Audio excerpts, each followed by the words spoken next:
쿠팡이 고객 정보를 유출한 전직 직원을 특정했습니다. 디지털 지문 등 포렌식 증거를 활용해 유출자를 특정하고 행위 일체를 자백받았다고 밝혔습니다. 유출자는 재직 중 탈취한 보안키를 사용해 고객 계정 3,300만 개에 접근했고 이 가운데 3,000개 계정 정보만 저장한 것으로 조사됐습니다. 여기에는 고객 이름과 이메일, 전화번호, 주소, 일부 주문 정보와 공동현관 출입번호 2,000여 개가 포함됐습니다. 다만 결제 정보나 로그인 관련 정보, 개인 통관 번호에 대한 접근은 없었다는 것으로 확인했습니다. 쿠팡은 유출자가 언론 보도 뒤 저장했던 정보를 모두 삭제했다며 제3자에게 전송된 데이터는 일절 없는 것으로 파악했습니다. 또 유출에 사용한 노트북을 파손한 뒤 벽돌을 채워 하천에 던졌다고 진술했고 해당 하천을 수색해 회수했다고 전했습니다. 쿠팡은 사건 초기부터 최상위 글로벌 사이버 보안 업체들에 의뢰해 조사를 진행했고 유출자의 진술도 검증했다고 설명했습니다. 이어 현재까지 조사 결과는 유출자의 진술과 부합하다며 진술과 모순되는 증거도 발견되지 않았다고 강조했습니다. 쿠팡은 앞으로 진행될 조사 결과를 지속해서 안내하겠다며 이번 사태로 인한 고객 보상 방안도 조만간 별도로 발표하겠다고 밝혔습니다. YTN 임성호입니다. 성탄절 휴일에 대통령실이 쿠팡의 대규모 정보 유출 사태와 관련해 긴급회의를 소집했습니다. 쿠팡 사태 범부처 TF 참여부처인 과기부는 물론 유관기관인 공정거래위원회와 개인정보보호위원회 등의 장관급 인사들이 한자리에 모였습니다. 정부내 회의에서 소비자 보호 현황 점검과 2차 피해 예방책을 공유하고 범부처 TF를 향후 과기부총리 주재로 확대 운영하기로 했습니다. 이와 함께 플랫폼 기업의 정보 유출 피해를 막기 위한 근본적인 제도 개선 방안도 준비하겠다고 강조했습니다. 이례적인 공휴일 긴급회의는 그만큼 이 사안을 엄중하게 인식하고 있다는 의미로도 읽힙니다. 실제 이재명 대통령은 지난 11일과 12일 기획재정부 개인정보보호위원회 업무보고에서 쿠팡을 겨냥한 강도 높은 발언을 연이어 쏟아냈습니다. 국민들한테 피해 주고 그러면 엄청난 경제제들 다 당한다. 잘못하면 회사 망한다. 이 생각이 들게 만들어야 됩니다. 이번 회의에는 외교부 2차 관관, 국가안보실 3차장 등 외교라인도 함께했습니다.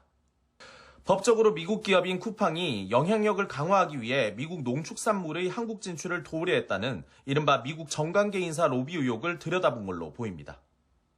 또 한국 정부가 쿠팡을 공격하고 있다는 취지의 주장이 최근 미국 정치권 일각에서 제기되는 만큼 쿠팡 사태가 한미 간 통상 문제로 비화하지 않도록 관리하려는 거란 관측도 나옵니다. 오는 30일부터 이틀간 국회에선 쿠팡 사태를 둘러싼 연석 청문회가 예정돼 있는데 여기서도 관련 내용이 다뤄질 걸로 보입니다. YTN 정인용입니다. 로버트 오브라이언 전 트럼프 1기 백악관 국가안보보좌관이 SNS로 한국 국회의 쿠팡 압박을 공개 비판했습니다. 국회가 공격적으로 쿠팡을 겨냥하는 건 미국 기업에 대한 차별적 조치와 더 큰 규제 장벽을 마련하려는 발판이라고 주장했습니다. 특히 트럼프 대통령은 한미 무역관계 재균형을 위해 노력해왔는데 한국이 미국 기술 기업들을 겨냥해 그 노력을 저해한다면 매우 불행한 일이 될 것이라고 말했습니다. 그러면서 미국 기술 기업들의 공정한 대우를 보장하고 중국 영향력 확대에 맞서려면 강력하고 일관된 미국의 대응이 필수라고 강조했습니다. 사실상 트럼프 행정부의 관심과 대응을 촉구한 것으로 보입니다. 오브라이언은 퇴임 뒤에도 트럼프를 공개적으로 옹호하면서 신뢰관계를 유지하고 있고 트럼프 2기 행정부의 정책에도 관여하고 있는 것으로 평가됩니다. The South Koreans are up to 2.5% of GDP in defense. Those numbers need to go to 3% or 3.5% like the United States. 그러나 이번 논란의 시작이었던 대규모 고객 정보 유출에 대해서는 단 한마디 언급도 없었습니다. 사건의 본질인 쿠팡의 책임은 외면한 채 국회의 적법한 역할 수행을 미국 기업에 대한 부당한 압박으로 전환하려는 시도로 보입니다. The data that was leaked in this incident in the United States would not be a violation of law because of the level of sensitivity that it had. 쿠팡 모기업 쿠팡 INC는 트럼프 대통령의 집권 2기 취임식에 14억 8천만 원을 기부했고 지난 5년간 미국에서 150억 원을 로비했었습니다. 최근에는 워싱턴 DC 중심지에 대관 사무실을 열고 미국 정부와 의회 출신 인사 채용에도 나섰습니다. 쿠팡의 고액 기부와 로비 활동이 트럼프 측근의 직접적인 반응을 끌어낸 동력으로 해석되는데 자칫 한미 간 통상 갈등을 유발할 수 있다는 우려도 나옵니다. 워싱턴에서 YTN 신윤정입니다. 쿠팡 개인정보 유출 사태가 처음 알려진 지난달 20일 공개된 유출 규모는 4천여 명. 하지만 열흘도 채 지나지 않아 유출된 계정 수가 무려 3,370만 개에 이른다는 사실이 드러났습니다. 사태 발생 열흘이 지나서야 박대준 당시 쿠팡 대표가 정부 긴급회의에 참석한 자리에서 마지못한 듯 사과하고 사과의 말씀을 드리고 싶습니다. 이틀 뒤 국회 과학기술정보방송통신위원회와 정무위원회가 잇따라 현안 질의를 열었고 창업주 김범석 의장, 미국령 범킴의 소재조차 파악되지 않고 있다는 사실이 알려졌습니다. 한국에 있습니까? 미국에 있습니까? 해외에 현재 있는 것으로만 제가 알고 있습니다. 현안 질의 나흘 만에 국회에서 지적된 정보 노출 표현을 유출로 고친 2차 사과문이 올라옵니다. 하지만 이 사과문조차 공유할 때 쿠팡 광고 미리 보기가 노출되도록 설정된 사실에 비판은 더욱 커졌습니다. 사흘 뒤 박대준 대표는 전격 사임합니다. 김범석의 복심으로 불리는 헤럴드 로저스 쿠팡 최고관리 책임자 겸 법무총괄이 임시대표로 선임됐고 로저스 대표는 청문회 직전인 지난 16일 부랴부랴 미국 증권거래위원회에 사건 보고서를 올립니다. Data that was leaked in this incident would not violate U.S. privacy law.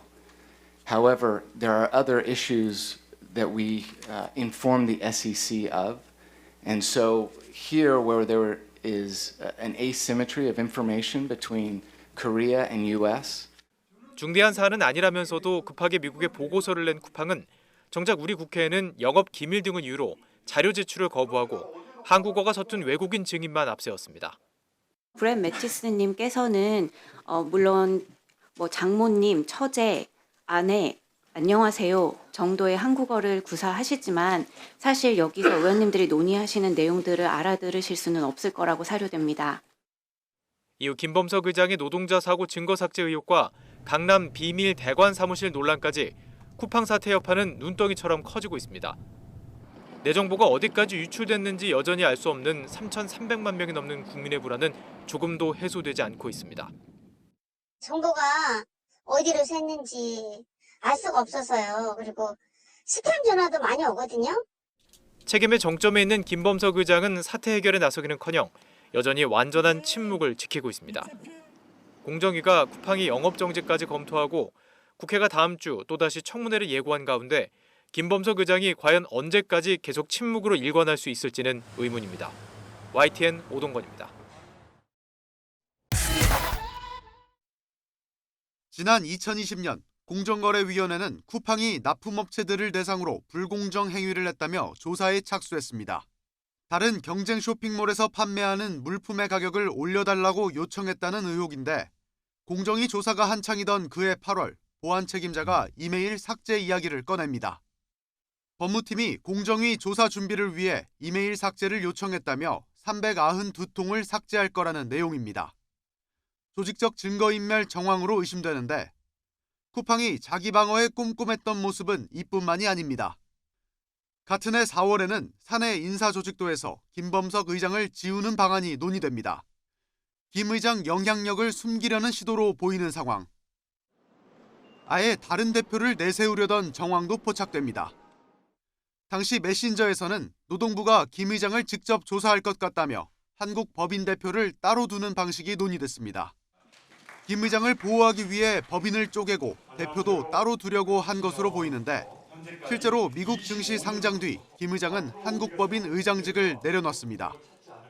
이렇듯 법인과 김 의장 방어엔 철저한 쿠팡이지만 정작 고객 보호는 소홀했던 것으로 보입니다. 지난 2019년 쿠팡 플렉스 사업 시작 당시 대화를 보면 보안과 개인정보 보호 검토를 거쳐야 했다는 지적에 김범석 의장이 보안 검토를 하지 말라고 했다는 답변이 돌아옵니다. 이어 당시 최고 개인정보 보호 책임자의 우려에도 김 의장이 당신의 팀과 소통하는 걸 건너뛰라고 했다는 이야기가 나옵니다. 보안을 투자를 안 보고 비용으로 보는 거고 보안 인식이 미흡하다는 거죠. 보안 사고가 더 일어날 수도 있는 거죠. 최악의 정보 유출 사태로 불리는 쿠팡의 3,370만 명 고객 정보 해킹이 우연이 아니었다는 지적이 나옵니다. YTN 조경원입니다.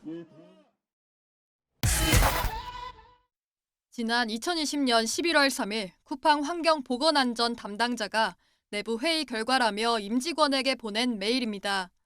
전기안전 보건교육 누락과 관련해 같은 해 10월 30일에 있었던 A 팀장과의 식사 자리에서 최종 지적 사항에는 포함되지 않을 수 있다는 분위기를 감지했다고 썼습니다.